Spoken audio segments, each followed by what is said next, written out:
Late Wednesday afternoon, the Northern Caribbean was placed on alert for the possibility of a tsunami. This followed an earthquake off the island of Cuba.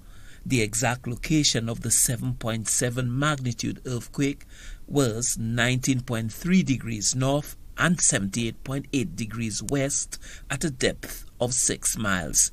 The impact of the earthquake was felt in most of the islands of the Greater Antilles. The tsunami warning was later discontinued. This has prompted Saint Lucia's disaster managers to warn once again that hurricanes are not the only natural disaster risks faced by the region. It is not only hurricanes that we have to be prepared for. There are other things happening like the earthquakes, so they will need to know as well, as they do in the school safety plans, what to do in the event of an earthquake, how to get the children ready, the teachers ready, and how to react and respond to it.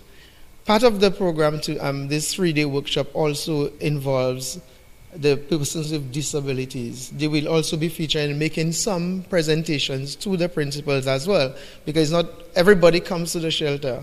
Even at the schools, you have students who have disabilities as well. So the principals are going to be taught how to handle situations involving those special people. And we are hoping that by extension that they will go back to the schools and also pass on that information to the rest of the staff so that everybody is on board.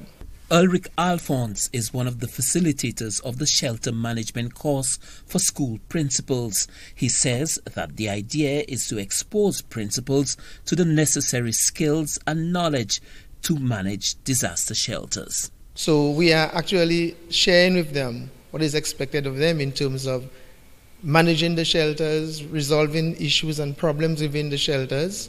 They will also be going out to examine a shelter and actually evaluate whether this particular place can actually be used as a shelter, what improvements can be made to make it better suited to be a shelter.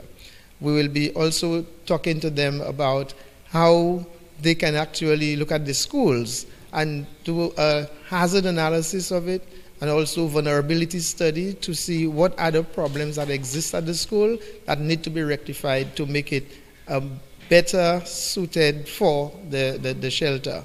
Tuesday's earthquake near Cuba and Jamaica is a reminder to the region that hurricanes are not the only natural disasters that have to be taken into account.